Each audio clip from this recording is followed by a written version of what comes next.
Musim baru, anime baru.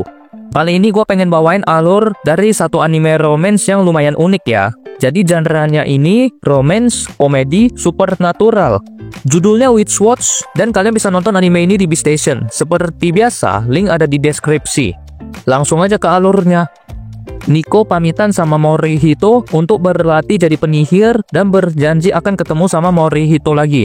Suatu hari, ada sekelompok orang manggil Otogi Morihito dan nggak seneng diremehin sama Morihito. Morihito ingatnya orang yang bernama Momota ini si ikan karang. Salah satu temannya Momota yang bernama Inuzuka nggak seneng Morihito ngejek rambutnya Momota. Padahal dia butuh setengah jam sehari untuk nata rambutnya itu. Dan rambutnya lebih berharga daripada nyawanya. Semuanya ingin mukulin Morihito, tapi dia menghindar terus.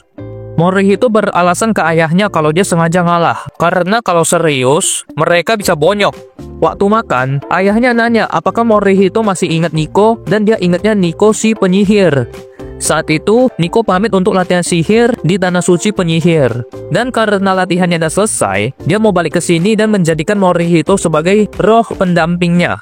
Morihito menolak meskipun tahu dia punya garis keturunan roh pendamping karena Morihito adalah keturunan Ogre.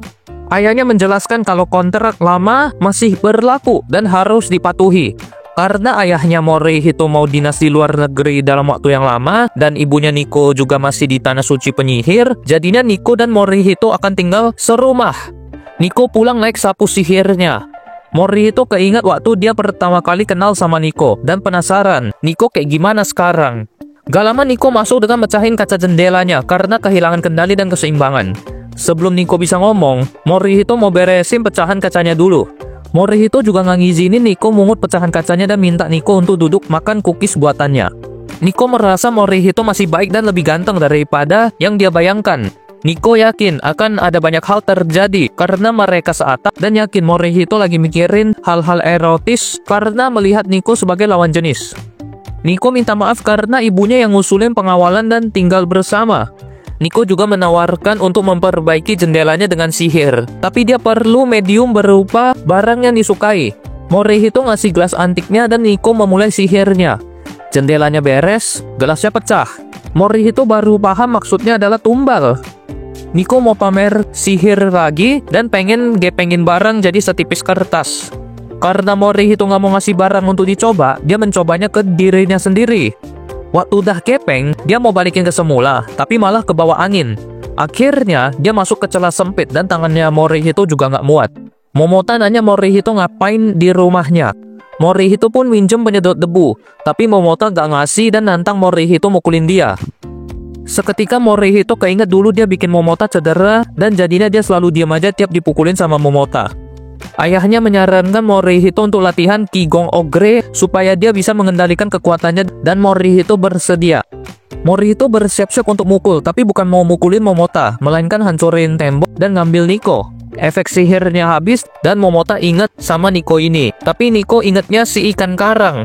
Morihito meminta Nico mengembalikan tembok yang hancur dan mengorbankan rambutnya Momota yang berharga itu. Tembok bagus kembali, Momota jadi botak. Sebelum pulang, Nico minta untuk belanja dan Morihito ngeluhin barangnya Nico yang banyak. Nico pakai sihir supaya barang bawaannya bisa lebih ringan. Morihito pengen tahu apakah Nico berniat hidup dengan membuka jati dirinya sebagai penyihir. Karena jika banyak yang tahu, nantinya banyak orang yang deketin Nico dan bisa aja ada hal buruk terjadi. Meskipun begitu, Nico menjelaskan kalau penyihir pemula kekuatannya belum stabil dan bisa stabil kalau berinteraksi dan pakai sihir buat orang lain. Menyendiri malah bikin kekuatannya jadi jahat. Morihito sebagai roh pendampingnya bersedia membantu. Waktu Halloween romansanya dengan Morihito, ada kebakaran dan mereka berdua terbang dengan sapu sihirnya Nico untuk membantu si korban. Waktu korbannya dak ikut, tiba-tiba mereka terjun bebas karena sapu sihirnya gak kuat. Jadi Morihito minta Nico pakai sihir ringan ke tubuhnya. Morihito jadi genit dan Nico sadar kalau sihir ringan dipakai ke manusia bakal bikin kepribadiannya jadi santai. Karena terlalu santai, Morihito ngaku kalau dia adalah ogre dan Nico adalah penyihir ke si korban kebakaran. Supaya aman, Nico juga pakai sihir ringan.